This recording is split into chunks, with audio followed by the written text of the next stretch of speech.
Ukraine যুদ্ধ বন্ধের লক্ষ্যে আলোচনা করতে শুক্রবার দ্বিপক্ষীয় বৈঠকে বসছেন প্রেসিডেন্ট ডোনাল্ড ট্রাম্প ও রাশিয়ার প্রেসিডেন্ট ভ্লাদিমির পুতিন। আলাস্কার অ্যাঙ্করিজ শহরে এই বৈঠক হবে। তবে বৈঠক থেকে রাশিয়া ইউক্রেন যুদ্ধবিরতি চুক্তির ঘোষণা আসবে কিনা তা নিয়ে সংশয় রয়েছে। পুতিনের সঙ্গে বৈঠকে বসার 2 দিন আগে আজ বুধবার ইউরোপের বিভিন্ন দেশের সরকার ও রাষ্ট্রপ্রধান এবং ইউক্রেনের প্রেসিডেন্ট ভলোদিমির জেলেনস্কির সঙ্গে টেলিফোনে কথা বলেছেন ট্রাম্প।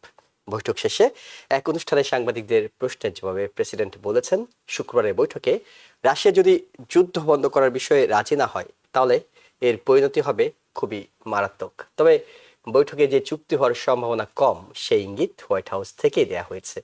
প্রেস সেক্রেটারি ক্যালোরান লেভিট সাংবাদিকদের বলেন, এই যুদ্ধে জড়িত পক্ষগুলোর মধ্যে কেবল একটি পক্ষ উপস্থিত থাকবে। প্রেসিডেন্ট ট্রাম্প এই বৈঠকে যোগ দিচ্ছেন কারণ কিভাবে আমরা এই যুদ্ধের সমাপ্তি ঘটাতে পারি তার একটি সুস্পষ্ট ধারণা নিতে চান তিনি। সিএনএন বলছে, অ্যাঙ্করিজের একটি সামরিক ঘাঁটিতে বৈঠকটি হবে। ট্রাম্প পুতিন ছাড়া বৈঠকে কেউ উপস্থিত থাকবেন না।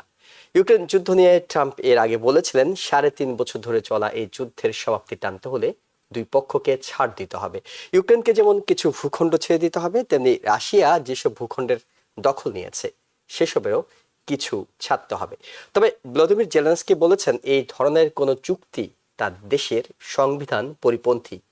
ইউক্রেনকে আলোচনা না রেখে এ ধরনের কোনো চুক্তি হতে পারে না। ট্রাম্প অবশ্য আজ বলেছেন, পুতিনের সঙ্গে আবার তার বৈঠক হতে পারে। তৃতীয় বৈঠক হলে তাতে জেলেনস্কিও থাকবেন। এদিকে এই বৈঠককে ঘিরে আমেরিকা জুড়ে নানা আলোচনা থাকলেও রহস্যজনকভাবে চুপ আছে রাশিয়া। ধারণা করা হচ্ছে, পুতিন এর আগে আমেরিকান প্রেসিডেন্টের সঙ্গে 48টি বৈঠকের অভিজ্ঞতা কাজে লাগাতে পারেন। 25 বছরের বেশি সময় ধরে রাশিয়ার নেতৃত্বে থাকা পুতিন 5জন আমেরিকান প্রেসিডেন্টের সঙ্গে সাক্ষাৎ করেছেন। তারা হলেন Bill Clinton, George W Bush, Barack Obama, Donald Trump ও জো বাইডেন। দেখা যাক এবার কোন কৌশলে হাঁটেন পুতিন। এইসব বিষয় নিয়ে কথা বলবো টিবিএন 24 নিউজ নেটওয়ার্কের নিয়মিত আয়োজন আওয়ার ডেমোক্রেসি অনুষ্ঠানে। আপনাদের সবাইকে স্বাগত জানাচ্ছি। আমি ইহসান জুয়েল এবং আমাদের সাথে অতিথি হিসেবে যুক্ত আছেন সাউদার্ন ইউনিভার্সিটি অফ ব্যাটন রুজের সাবেক শিক্ষক প্রফেসর ডক্টর মুনির মুস্তফা আলী এবং টেক্সাসের A&M ইন্টারন্যাশনাল ইউনিভার্সিটির প্রফেসর ডক্টর মেহনাজ মোমেন। আপনাদের দুজনকে স্বাগত জানাচ্ছি। স্বভাবতই পুরো বিশ্বের চোখ, বিশ্ব মিডিয়ার চোখ আগামী শুক্রবার অ্যাঙ্করিজের দিকে, কারণ সেইখানে প্রেসিডেন্ট ডোনাল্ড ট্রাম্প ও ভ্লাদিমির পুতিন তারা দুজন যুক্ত হচ্ছেন এবং সেইখান থেকে কেমন প্রাপ্তি আসতে পারে সেটি নিয়ে নানা বিশ্লেষণ চলছে, প্রতিদিনই বিশ্লেষণ চলছে। কেউ কেউ বলছেন এই বৈঠকে আসলে একটা বৈঠকেই সবকিছু পাওয়া সম্ভব নয়, শান্তি চুক্তির ঘোষণা আসা সম্ভব নয়, কারণ রাশিয়া কিছু শর্ত দিয়ে রেখেছে। তবে ট্রাম্প স্বভাবতই একটা হুঙ্কার ছেড়েছেন আজকে, সেটি হলো যে যদি রাশিয়া নমনীয় না হয় তাহলে তার পরিণতি হবে ভয়াবহ। আমি ঠিক জানি না রাশিয়া ঠিক এই ভয়াবহ পরিণতিকে খুব একটা পাত্তা দেয় কিনা। প্রফেসর ডক্টর মেহনাজ মোমেন, আপনার কাছে শুনবো যে বৈঠকটি হচ্ছে, এটাই তো বড় অর্জন। অর্থাৎ সামনে আলোচনার পথটা তো খুললো, কিন্তু প্রত্যাশাটা সম্ভবত আরেকটু বেশি আছে। প্রত্যাশার সঙ্গে প্রাপ্তির মেলবন্ধন কতটা হবে? হচ্ছে সেটা কোনো নেগেটিভ জিনিস না, কিন্তু সেটা যে সাংঘাতিক পজিটিভ সেটাও আমার কাছে মনে হচ্ছে। তার কারণ হচ্ছে যে একটা জিনিস হচ্ছে প্রত্যাশাটা, দুই পক্ষের প্রত্যাশাটা এত আপনার ডিফারেন্ট যে ওটাকে কোন জায়গায় যে অ্যালাইনমেন্টে আসবে সেটা বোঝা যাচ্ছে না। আরেকটা জিনিস, আমি আসছি এই জায়গাটা আসছি, কিন্তু তার আগে আমি আরেকটা জিনিস বলতে চাই যে শুধুমাত্র আপনার বৈঠকে মনোযোগ দিলে হবে না, বৈঠকের আশেপাশে আর কি কি জিনিস চলছে। যেমন আমরা যদি দেখি যে ভারতকে আপনার প্রেসিডেন্ট ট্রাম্প অনেকটা এরকম ভাবে হুঙ্কার দিয়েছেন যে রাশিয়ার তেল কেনা বন্ধ না করলে তাদের সাথে যে বাণিজ্য চুক্তি বা যে ট্যারিফ সেটা কমানো হবে না, আরো বাড়ানো হবে।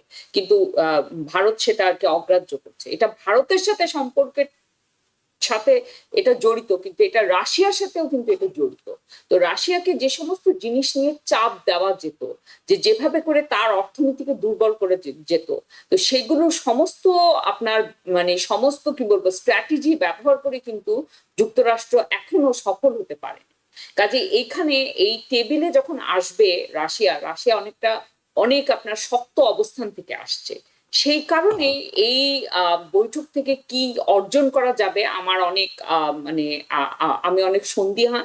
আরেকটা জিনিস যেটা আপনার ইউক্রেনের যে প্রত্যাশা যে তাদের কোনো আপনার তাদের রাশিয়া তো এখন পর্যন্ত শুধু ক্রাইমিয়া না, তাদের আরো 4টা প্রদেশের অনেকখানি অংশ তারা দখল করে রেখেছে। তো ইউক্রেন বলছে যে তারা এমন কোনো চুক্তি করতে চায় না যেখানে তাদের দেশ থেকে কোনো আপনার দেশের কোনো টেরিটরি চলে যাবে। তো সেটা কিন্তু একদম অসম্ভব, কারণ রাশিয়া যেরকম আপনার একটা দৃঢ় একটা অবস্থানে আছে, বার্গেনিং পাওয়ার রাশিয়ার হাতে। কাজে এমন চুক্তি কিন্তু হওয়া খুব কঠিন যেখানে আপনার ইউক্রেনেরও মানে ইউক্রেন যা চায় তাও হবে, রাশিয়া যা চায় তাও হবে, দুই পক্ষকে কম্প্রোমাইজ করতে হবে। কিন্তু এখানে আপনার মনে রাখতে হবে বলিষ্ঠ পক্ষ কিন্তু রাশিয়া। তো এখন আমেরিকা কিভাবে করে এটাকে কি বলবো মানে এটার মধ্যস্থতা করবে আমি ঠিক জানি না। কারণ আরেকটা জিনিস হচ্ছে যে যখন জো বাইডেন প্রেসিডেন্ট ছিলেন তখন পর্যন্ত আমরা দেখেছি ইউক্রেনের প্রতি আপনার মার্কিন যে আপনার সমর্থন সেটা একদম অনেক আপনার দৃঢ় একটা সমর্থন ছিল, সেটা কিন্তু এখন আর নাই। কাজে সেই এই সমস্ত দিক বিবেচনা করে এই বৈঠকে আমার কাছে মনে হয় যে খুব বেশি অর্জন এটা আমার কাছে মনে হয় না হবে। জি, প্রফেসর ডক্টর মনির মোস্তফা আলী, আপনার কাছেও জানতে চাই, অর্জনের প্রশ্নটি দিয়ে শুরু করতে চাই যে এইখান থেকে শান্তি চুক্তি কি হবে? হোয়াইট হাউস তো মনে করছে যে না, শান্তি চুক্তি হবে না, একটা লিসেনিং অ্যাপ্রোচে থাকবে সবাই, এবং তারা সেটি বলছে যে তার মানে প্রত্যাশার পারদটাকে আগেই তারা নামিয়ে আনছে, যাতে এইটুকু মনে না হয় যে শান্তি চুক্তি না হলে প্রেসিডেন্ট ট্রাম্প ব্যর্থ হয়েছেন। তাই আগে থেকে তারা বলছেন যে তারা আসলে একটা আলোচনার দ্বার খুলবেন, আলোচনা একেবারে সমাপ্তি টানবেন বিষয়টা তা নয়, আলোচনার দুয়ার খুলবেন। আপনার কাছে কি মনে হয় যে যত গর্জন হচ্ছে তত বর্ষণ হবে? না, তা আমার মনে হয় না। আপনার অর্জনের ব্যাপারে ডক্টর মোমেন যেটা বলেছেন, উনি একটু সন্দেহ প্রকাশ করেছেন, আমি ওনার সাথে একমত। আমার মনে হয় না যে এ থেকে পজিটিভ কোনো আউটকাম আসবে। তবে স্টার্ট তো করতে হবে, একটা শান্তির দিকে তো নিতে হবে। আহ, উনি ডক্টর মোমেন বাইডেনের কথা বললেন যে বাইডেনের সময় একটা শক্ত অবস্থান ছিল। আমি কিন্তু তা বলবো না, শক্ত অবস্থান খুব একটা যে ছিল তা না। যেমন ধরেন এই যে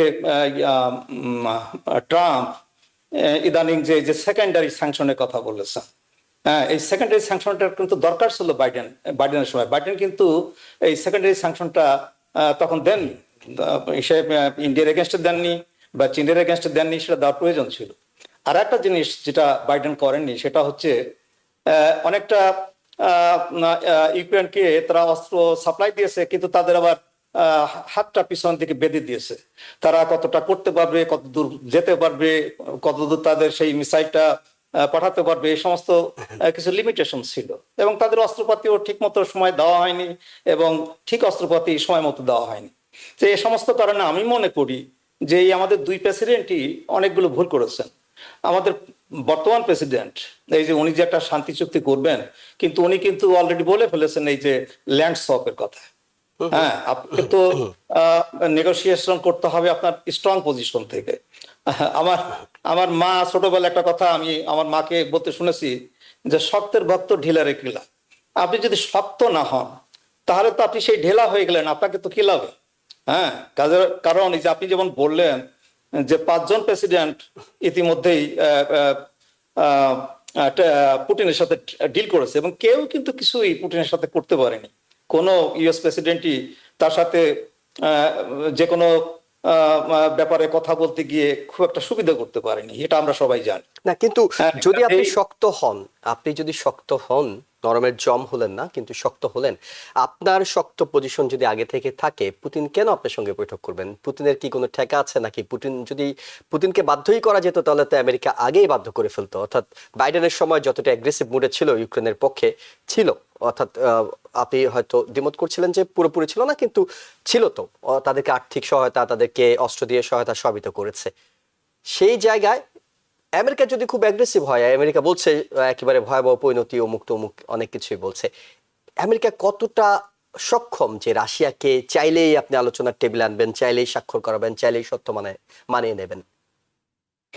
সেটা তো করতে হবে তাকে পানিশমেন্ট করে। আসলে আপনি যেটা বলছেন যে তাকে মানে আপনার পানিশ করবো এবং অ্যাট দ্য সেম টাইম তাকে নেগোসিয়েটিং টেবিলে বসাবো, এটা দুটো একসাথে চলে না।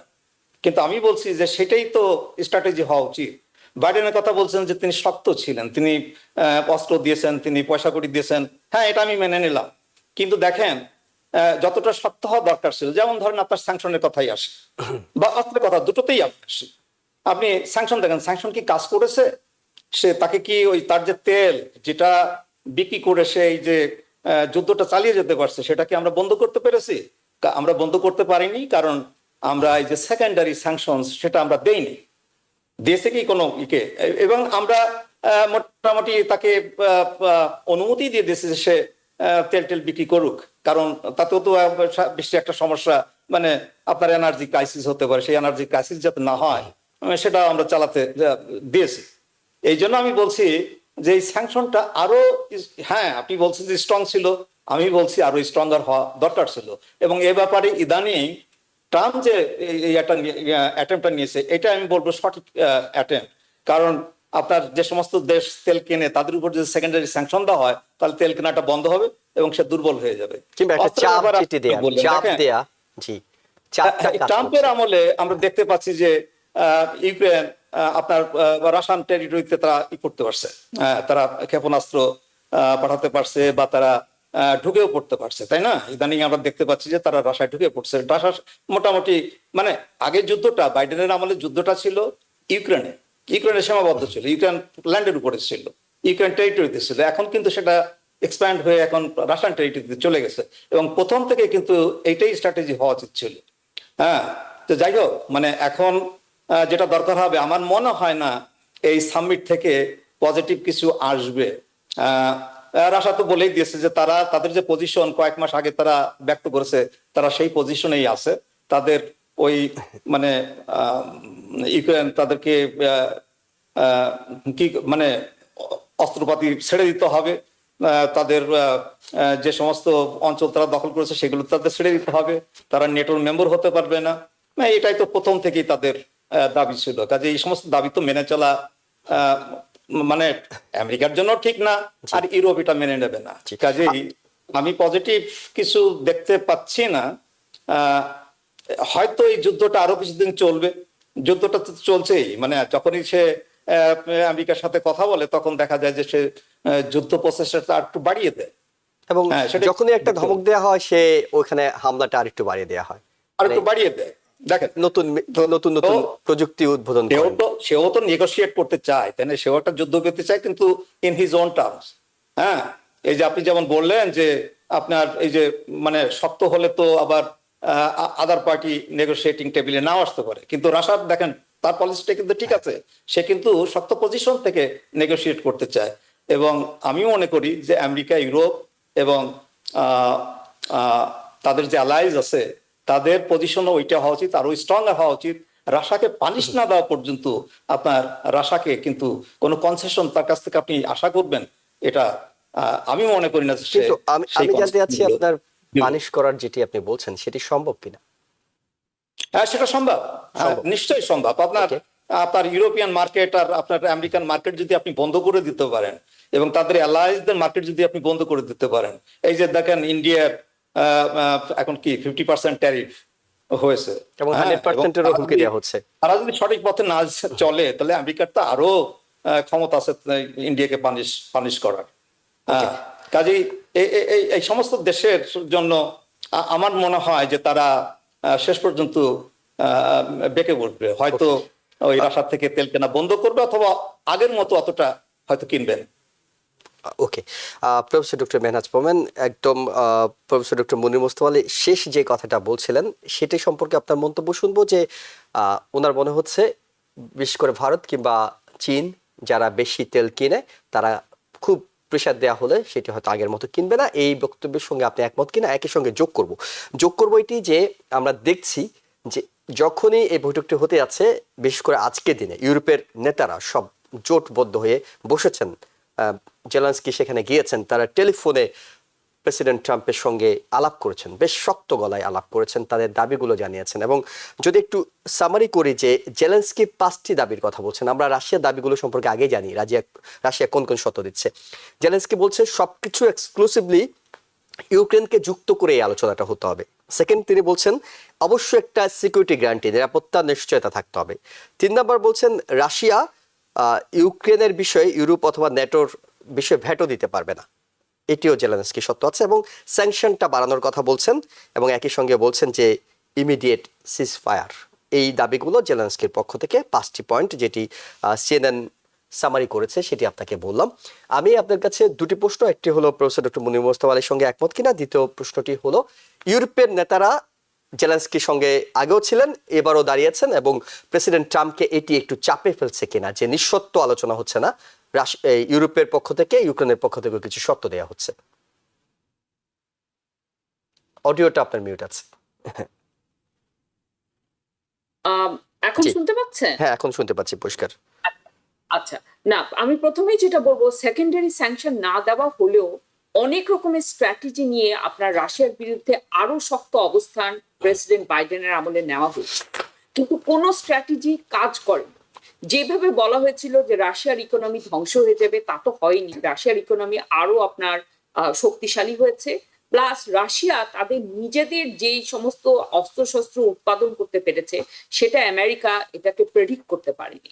কাজেই অনেক কিছু চেষ্টা করা হয়েছে, কিন্তু প্রতিটা স্ট্র্যাটেজি ফেল করেছে।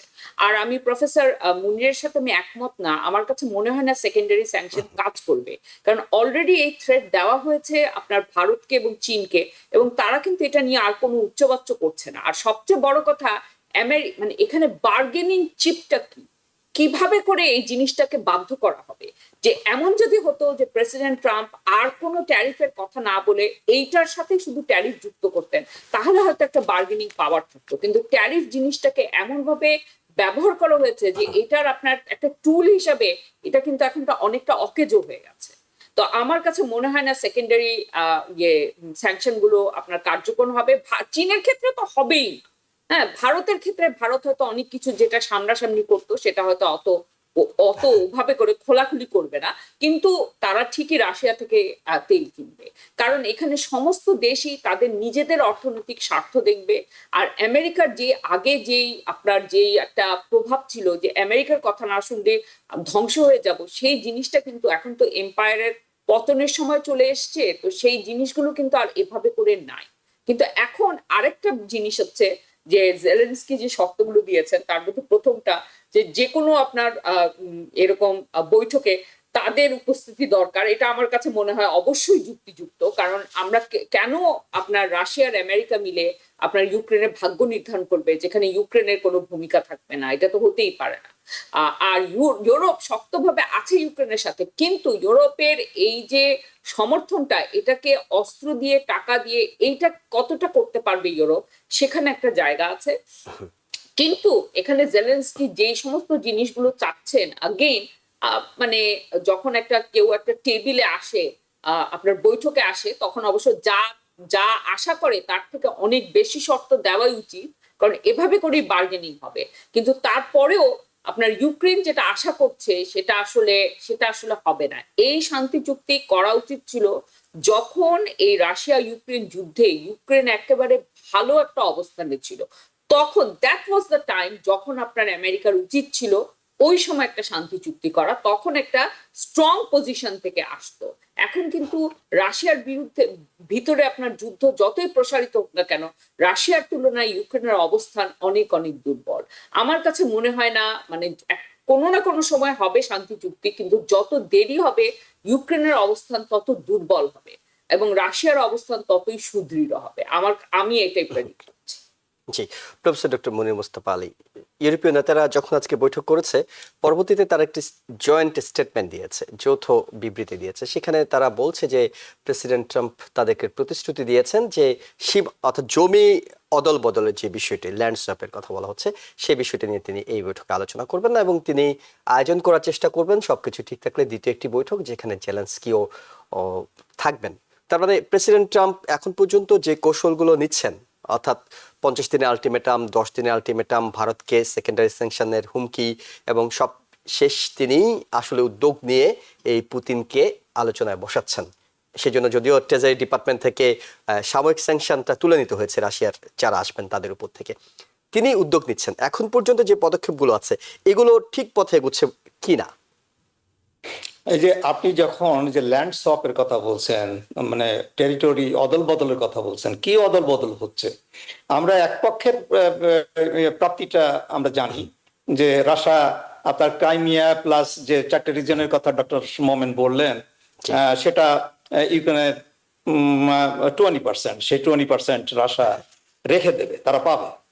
কিন্তু তার সেই সোয়াপের মাধ্যমে ইউক্রেন কি পাচ্ছে আমি কিন্তু এটা জানি না। ইউক্রেন সামান্য কিছু জায়গা হয়তো দখল করেছে, সেটা 4% মতো বলা হয় একেবারে আলোচনায়। নেগলিজেবল। জি। হ্যাঁ, তাহলে সেটাকে কি আপনারা সব বলছেন? এই ধরনের সব কি মেনে নেওয়ার মতো? এটা কি ইউক্রেনের জন্য মেনে নেওয়ার মতো, ইউরোপের জন্য মেনে নেওয়ার মতো? আমার তো তা মনে হয় না। হ্যাঁ, কাজে সব জিনিসটাই সব কথাটাই আমার কেন যেন সঠিক মনে হয় না। আমি আবার বলবো যে রাশিয়ার সাথে আপনার কোন নেগোসিয়েশন ভায়াবল নেগোসিয়েশন, আপনার আপনার আমরা যে নেগোসিয়েশনের কথা বলি, যে সওয়াবের কথা বলি, এটা তো আসলে তো সিডিং আপনার ইউক্রেনিয়ান টেরিটরি, তাদের সভরেন্টি 20% সভরেন্টিটা চলে যাওয়া আর কি। এটা তো কোনো মেনে নেওয়ার মতো নেগোসিয়েশন হয়। কাজেই রাশিয়ার সাথে নেগোসিয়েশন করতে হলে হয়তো আমি যেটা আশঙ্কা করছি সেটা এই মুহূর্তে হবে না, কারণ তাদের পজিশন খুব স্ট্রং। হ্যাঁ, এই কথা সত্য যে একসময় ইউক্রেনের একটা ভালো অবস্থা ছিল, যুদ্ধক্ষেত্রে তাদের একটা ভালো অবস্থা ছিল, এবং তাদের তখন কিন্তু একটা নেগোসিয়েশন করা যেত, যেমন ডক্টর মোমেন বলেন। আমি কিন্তু এর আগের সেগমেন্টে বলেছি যে তখন যদি ওই ইউক্রেনের হাত পা না বেঁধে দেওয়া হতো, তারা অলরেডি যুদ্ধক্ষেত্রে খুব ভালো করছিল, এবং তাদেরকে যদি এই যে ঠিক মতো অস্ত্রপাতি দেওয়া হতো, সেই যে ধরনের মিসাইল তারা চাচ্ছিল সেই সময় ধরনের মিসাইল যদি দেওয়া হতো, তাদের যদি পারমিট করা হতো তারা যে কোনো জায়গায় আঘাত হানতে পারে, তখন নেগোসিয়েশনটা আরো সহজভাবে করা আরো সহজ হতো। আপনার কাছে একটা প্রশ্ন রাখতে চাই, সেটা হলো যে প্রেসিডেন্ট ট্রাম্প যখন হুমকি দিচ্ছেন রাশিয়াকে, কিন্তু কার্যত দেখা যাচ্ছে রাশিয়া চুপ থাকছে, কোনো রিয়েক্ট করছে না। কিন্তু যেটি করছে তারা, সেটি হলো তারা প্রতি মুহূর্তে নতুন নতুন মিসাইল টেস্ট করছে। তারা যেটি করছে সেটি হলো তারা, যেমন এই বৈঠকের আগে North Korean leader Kim Jong উনের সাথে তিনি টেলিফোনে কথা বলেছেন।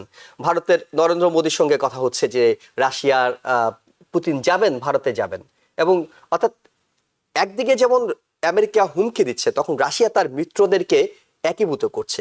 অর্থাৎ রাশিয়া পরোক্ষভাবে কি এটি জানান দেওয়ার চেষ্টা করছে, আমি কিন্তু একা নয়, আমার সঙ্গে কিন্তু আমার বন্ধুরা আছে, তুমি চাইলেই ওই যে ভয়াবহ পরিণতি যেটি বলছো সেটি চাইলেই করতে পারবা না। কিন্তু আমার কথা হলো যে যে ধরনের প্রস্তাব দেওয়া হচ্ছে, রাশিয়ার পক্ষ থেকে যে প্রস্তাবটা দেওয়া হচ্ছে, সেটি কি মেনে নেওয়ার মতো অবস্থা? আপনি এই 4টে রিজিয়ন প্লাস ক্রাইমিয়া, এটা কি দিয়ে দেওয়া যায়? আমার তো মনে হয় না তা না মেনে কি করতে পারবেন? এটা যদি বলেন যে সবার কনসেশন করতে হবে, আপনার সেই ইউক্রেনেরও কনসেশন করতে হবে, আপনার রাশিয়ারও কিছু করতে হবে, এখানে হয়তো এমনটা হতে পারে, আমি হাইপোথেটিক্যালি বলছি, যে হয়তো বলা হলো যে তোমাদেরকে ক্রাইমিয়াটা তোমরা নিয়ে নিয়েছো, ওটা তো আসলে তো দেওয়া হয়নি তাদেরকে, ওটা তো অমীমাংসিত। আচ্ছা ঠিক আছে, তোমরা ক্রাইমিয়াটা নিয়ে যাও, বাট ওই যে ডনবাস এরিয়ার যে 4টে রিজিয়ন আছে ওটা তোমরা ছেড়ে দাও। এরকম কিছু যদি হয় সেটা হয়তো মেনে নেওয়ার মতো। হ্যাঁ, এখানে দেখতে হবে যে কনসেশন কিন্তু সবার দিতে হবে, এবং আমার মনে হয় না যে রাশিয়া এখনো সেটা দিতে প্রস্তুত। ওকে, প্রফেসর ডক্টর মেহনাজ পাবেন, আপনার কাছে একটু জানতে চাইবো আপনার টেক্সাস সম্পর্কে। আপনি টেক্সাস থেকে যুক্ত হয়েছেন, টেক্সাসের ডেমোক্রেটরা ফিরেছেন, অর্থাৎ স্পিকার যখন স্পেশাল সেশনটা শেষ করেছেন, যারা পালিয়ে গিয়েছিলেন, যারা পলাতক হয়ে গিয়েছিলেন বলা যেতে পারে, তারা সব ফিরেছেন। কি পরিস্থিতি এখন আসলে, কোন দিকে যাচ্ছে টেক্সাসের সীমানা পুনর্নির্ধারণ? কারণ অনেকে মনে করছেন এটি একটি টেস্ট কেস, এটিতে সফল হওয়া গেলে আরো অনেক জায়গায় এটি হয়তো আসতে পারে। আবারও মিউট আছেন। এখন জি, পরিষ্কার। আচ্ছা, না এটাতে সফল হলে তো সাথে সাথে 5টা সিট পাবে, এবং সেটাই চেষ্টা করছে। এবং এটা তো এই রিডিস্ট্রিক্টিং এর এটা প্রথম না, এর আগেও রিপাবলিকানরা বারবার এভাবে করেই আপনার তারা এই টেক্সাসে কিন্তু আপনি যদি ভোটার দেখেন, ভোটার কিন্তু আপনার মেজরিটি ডেমোক্রেটদের সমর্থক, কিন্তু আপনার সিট সমস্ত আপনার নির্বাচিত হয় রিপাবলিকানরা। তার কারণ হচ্ছে, মূল কারণ রিডিস্ট্রিক্টিং। এখন যেটা করেছে যে ওনারা যখন ফিরে আসবেন ডেমোক্রেটিক হাউস মেম্বাররা, তখন আপনার যেই কয়দিন ওরা অনুপস্থিত ছিলেন, প্রতিদিনের জন্য $500 করে ওনাদেরকে ফাইন করা হবে। আর একটা যেটা আরো অনেক হুমকি ছিল, কিন্তু এইটা হয়তো আসলে এটা হয়তো করা হবে। কিন্তু তার থেকেও বড় কথা হচ্ছে যে এই যে স্পেশাল সেশন, এটার তো কোনো লিমিট নাই। প্রতিটা স্পেশাল সেশন টেক্সাসে 30 দিন বা 30 দিনের কম হতে পারে, কিন্তু আপনার গভর্নর এবং লিeutenant গভর্নর যত ইচ্ছা স্পেশাল সেশন কল করতে পারে। কাজে অর্থাৎ কালকে কালকে চাইলে আরেকটি কল করে ফেলা যেতে পারে, ওনারা যেহেতু ফিরেছেন। যেমন আমরা যখন আপনার মনে আছে এখানকার যে সেনেটর আপনার অ্যাবর্শনের বিরুদ্ধে ফিলিবাস্টার করেছিলেন, সেনেটর ওয়েন্টি, আমার লাস্ট নেমটা এখন মনে পড়ছে না, যে তখন উনি কিন্তু উনার ফিলিবাস্টারটা সফল হয়েছিল। ফিলিবাস্টার শেষ হওয়া মাত্র লিeutenant গভর্নর আরেকটা স্পেশাল সেশন কল করে ওই আইনটাকে আপনার করে দিলেন, মানে ওটাকে আইন করে দিলেন। তো এভাবে করে এখন এটা বারবার ডাকবে, এটা এখন ওরা কয়বার পালাবে, কোথায় পালাবে? হ্যাঁ, তো এই আমার কাছে মনে হয় যে এটা ঠেকানো খুবই খুবই কঠিন।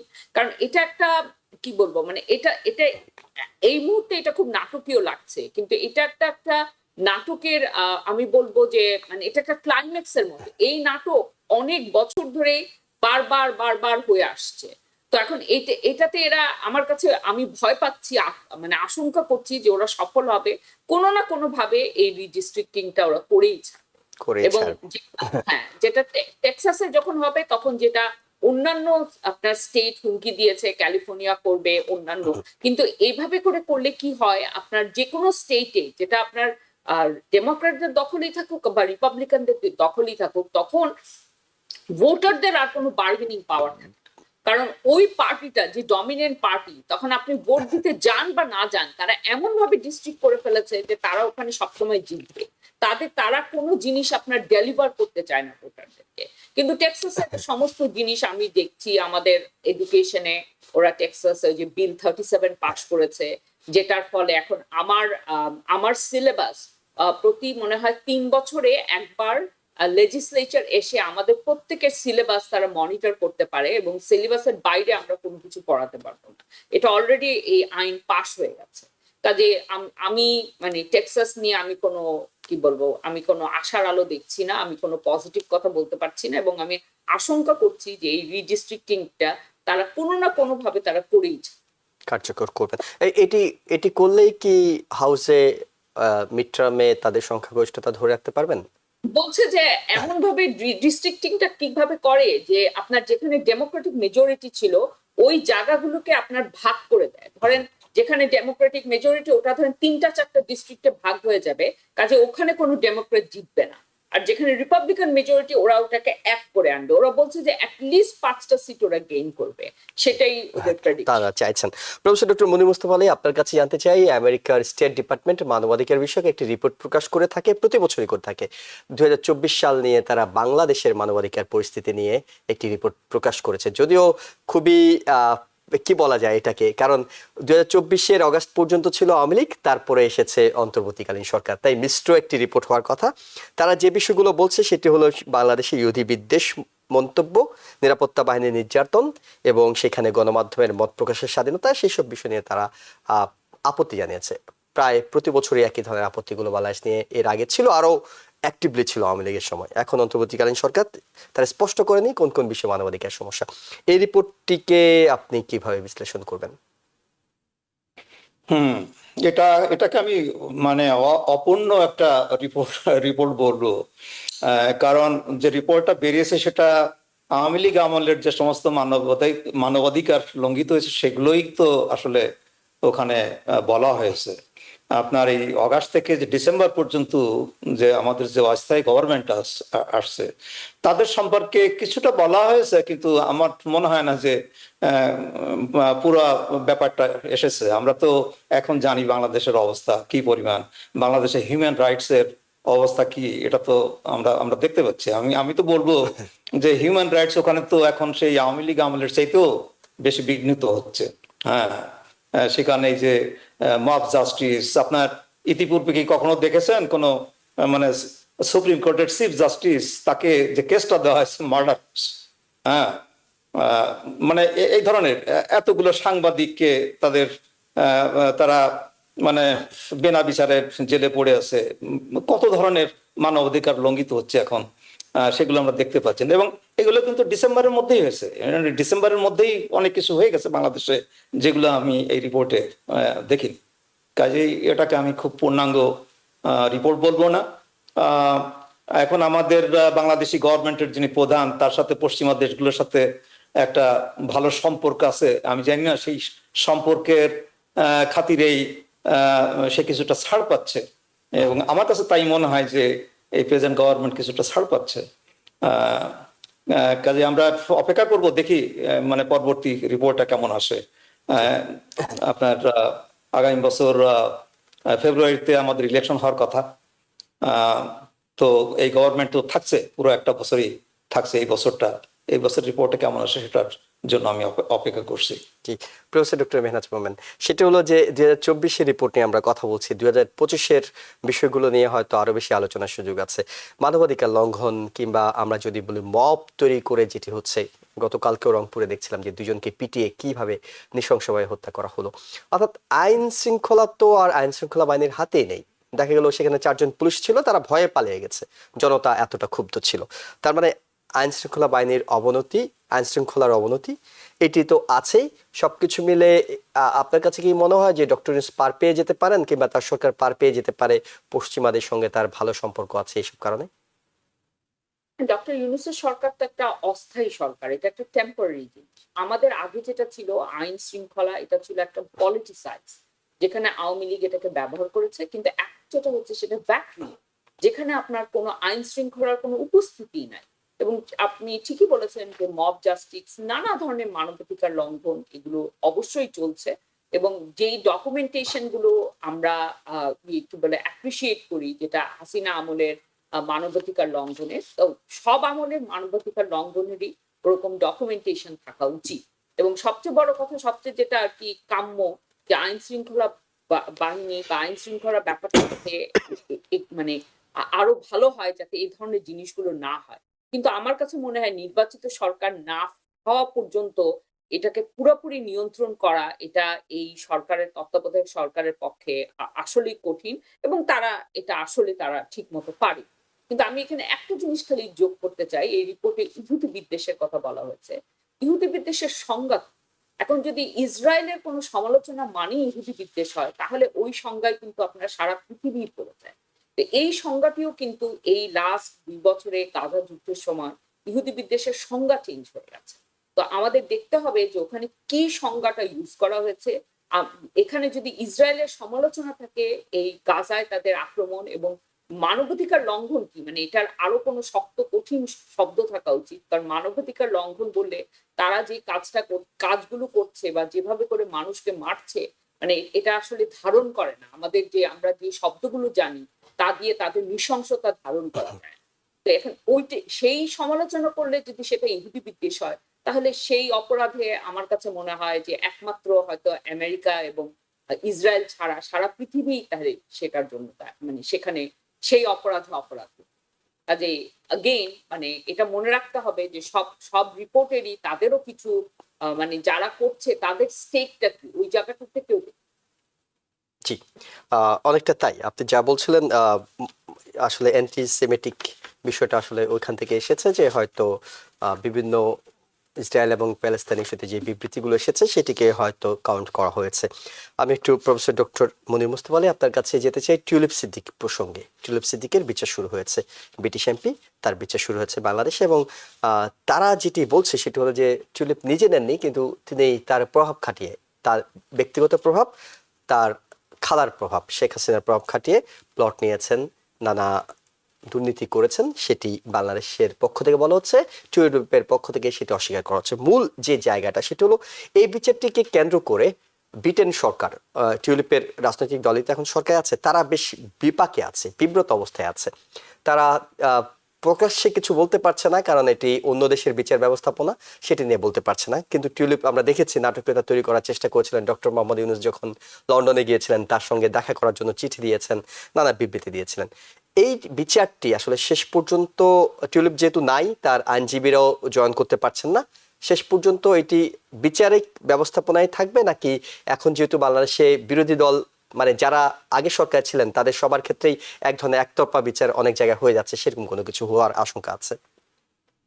আচ্ছা, টিউলিপের প্রসঙ্গে আসার আগে ওই ইহুদি বিদ্বেষ সম্পর্কে আমি জাস্ট একটা লাইন বলতে চাই। সেটা হলো আহ, এই যে যে বিদ্বেষের কথা বলা হয়েছে, এটা হচ্ছে বাংলাদেশের যারা একেবারে ডানপন্থী মানে ওই রিলিজিয়াস গ্রুপ, মোল্লা গ্রুপ আর কি, তাদের তো তাদের সমালোচনা সেটাকে মানে মানবতা বিরোধী বলা হচ্ছে। আপনি ইহুদের ব্যাপারে কি আমেরিকায় আপনি কিছু বলতে পারেন?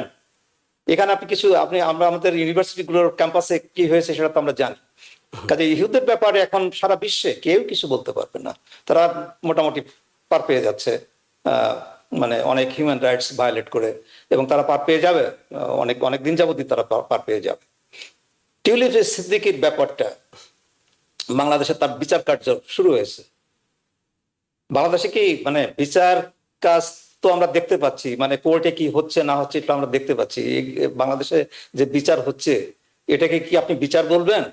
এই বিচারটা মানে ঠিক মতো হবে, এটা এটা কি করা যায়? টিউলিপের এগেইনস্টে যে ইয়েটা, কেন কেন মানে করা যে যাচ্ছে না বলে আপনার কাছে accusationটা, মনে হচ্ছে? যে অ্যাকুজেশনটি যে আপনি বললেন যে সে নিজে কিছু করেনি, একটা প্লট নেওয়ার ব্যাপার, তাই না? একটা প্লট, সে এখানে বলা হয়েছে যে তার মানে ইয়াকে তার খালাকে চাপ দিয়ে, প্রেসার দিয়ে, মানে বল প্রয়োগ করে, তাকে হুমকি দামকি দিয়ে এই প্লটটা নেওয়া হয়েছে। এটা কি বিশ্বাসযোগ্য?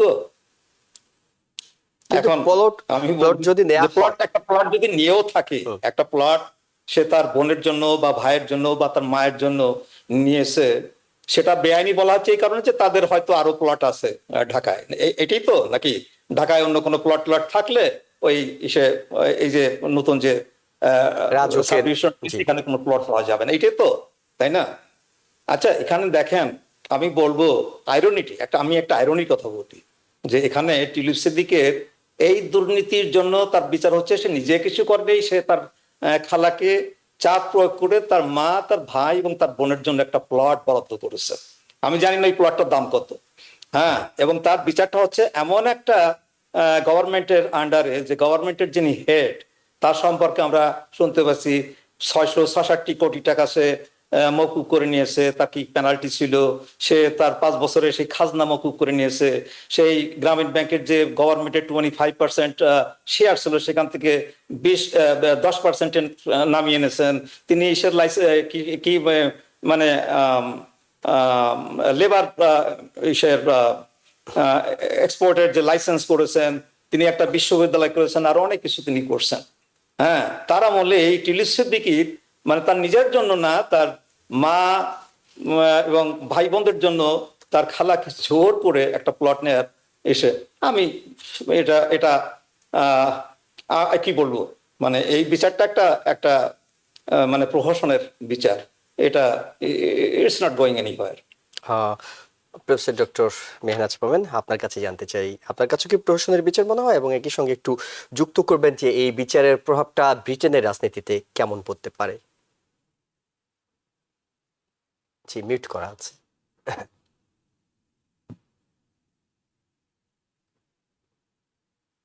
হ্যাঁ, এখনো মিউট করা আছে আপনার অডিওটা। আসলে মিউট জি, করা শুনতে পাচ্ছি। নাই।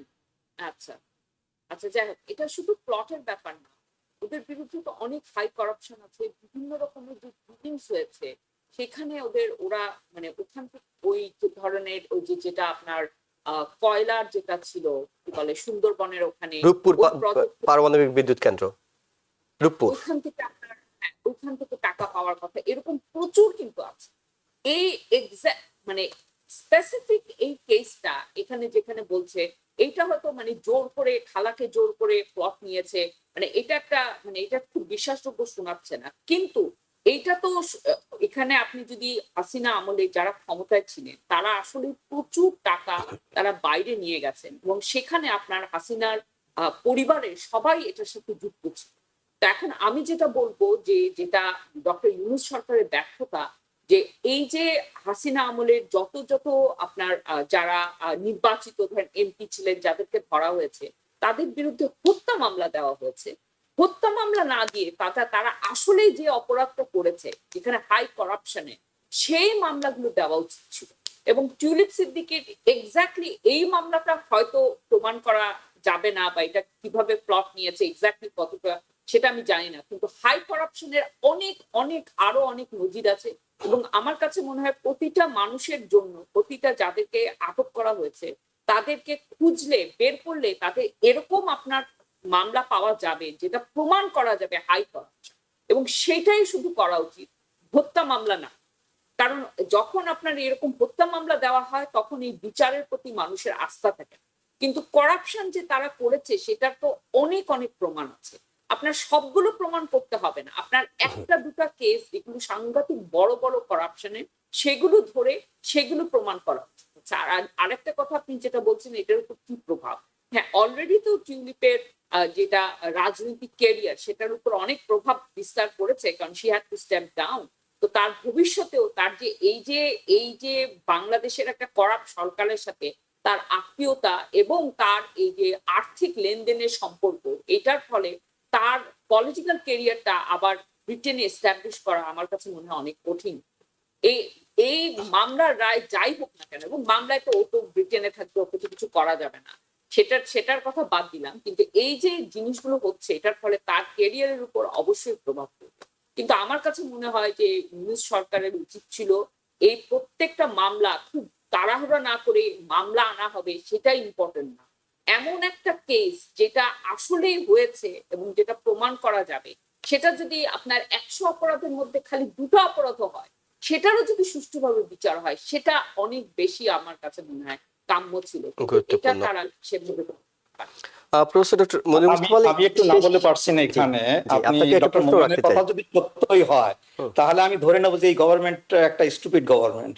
কাজে আপনি যখন একটা লোকে ট্রাই করবেন, আপনি কোন কেসটা আনবেন, যে কেসটা আপনি সহজে প্রমাণ করতে পারবেন সেই কেসটা একদিন নিয়ে আসবেন, তাই না? হ্যাঁ, কাজেই আমার মনে হয় না যে তাদের কাছে এমন কেস আছে তারা সহজে প্রমাণ করতে পারবে। আমি জানি না ডক্টর মোমেনের কাছে কি ইনফরমেশন আছে যার থেকে উনি বললেন, উনি একটা রেফারেন্স দিয়েছিলেন যে আসার সাথে যে ইয়েটা হয়েছিল সেখানে টিউলিপ সিদ্দিক উপস্থিত ছিল এবং সে সেখানে একটা কমিশন পেয়েছেন, এই ধরনের কিছু একটা ব্যাপার স্যাপার। আমি জানি না এটা কতটা প্রমাণযোগ্য যে এখানে এমন একটা ডিল হয়েছে যে ডিলে সে $2 বিলিয়ন সে কমিশন পাওয়ার কথা। যদি তেমন কোনো প্রমাণ থাকতো গভর্নমেন্টের, আমার মনে হয় না যে তারা সেই কাজটা সামনে নিয়ে আসতো না। আমার মনে হয় হ্যাঁ, আমি একটা জিনিসকে যোগ করতে চাই, এখানে এই সমস্ত কেসগুলো কেন আসছে না জানেন? কারণ এটা তো একা তারা করেনি, এটার মধ্যে এখনো গভর্নমেন্টের ব্যুরোক্রেসিতে অনেক উচ্চ পর্যায়ের মানুষ আছে যারা এটার সাথে যুক্ত। তো এখন যে জিনিসগুলো সহজে প্রমাণ করা যায় সেগুলো যখন সামনে নিয়ে আসবে অনেক মানুষ ফেঁসে যাবে, সেই জন্যই এইগুলো না এনে হত্যা মামলা আনা হচ্ছে। আমি বলবো যে এটা বাংলাদেশের খুবই দুঃখের ব্যাপার, এই 15 বছরে যেই পলিটিক্যাল কালচার ছিল সেখানে করাপশনটা মজ্জায় মজ্জায় ঢুকে গেছে। সেটা শুধু পলিটিক্যাল যারা নেতা তারা কিন্তু করেন, সবাই আপনার আর্মি ব্যুরোক্রেট সবাই করেছে। তখন যে জিনিসটা এই টাকা পয়সার জিনিসটা সেখানে তো ধরেন একা তো সে নেয়নি, অনেক আরো ধরেন 20 জন মানুষ আছে তারা এখনো উচ্চ পর্যায়ে আছে, ওই কেসটা তারা আনতে দিবে। এবং একটা বিষয় তো খুবই স্পষ্ট যে এই মামলাটা বাংলাদেশ সরকার খুব স্পর্শকাতর ভাবে এগিয়ে যেতে হবে। একেবারে ভুল কোনো প্রহসনের রায় দিতে গেলে সেটি ব্রিটিশ একজন এমপির ব্যাপারে দেয়া হচ্ছে। সো ওই বিষয়টাই কিন্তু মাথায় রাখতে হবে যে দুদেশের সম্পর্কের অনেক কিছু হয়তো আসতে পারে, শুধু ব্যক্তিও নয়। তবে সঠিক পথে যদি টিউলিপের আসলেই কোনো দুর্নীতি পাওয়া যায় সেটি নিঃসন্দেহে টিউলিপ সিদ্দিকের বিরুদ্ধে যাওয়া উচিত। যদিও প্রফেসর ডক্টর মনির মুস্তফা আলী বলছিলেন যে বর্তমান সরকার অনেক সুযোগ সুবিধা নিচ্ছে, কিন্তু আমাদের বক্তব্য যারা এই সুযোগ সুবিধা যখনই নিয়ে থাকুক প্রত্যেকটি অন্যায়ের প্রত্যেকটি দুর্নীতিরই বিচার হওয়া উচিত, সেটি যখনই হোক। আপনাদের দুজনকে অসংখ্য ধন্যবাদ এবং একই সঙ্গে ধন্যবাদ জানাচ্ছি দর্শক যারা এতক্ষণ আমাদের সঙ্গে ছিলেন। আগামীকাল রাত 8টায় আবারও আওয়ার ডেমোক্রেসি অনুষ্ঠান দেখার আমন্ত্রণ জানিয়ে শেষ করছি। ভালো থাকবেন। টিবিএন 24 টেলিভিশন দেখতে আজই কল করুন 7187776556। লগ ইন করুন www.totalcablebd.com। নিউ ইয়র্ক থেকে সম্প্রচারিত টিবিএন 24 টেলিভিশন বিশ্বজুড়ে বাঙালির কণ্ঠস্বর।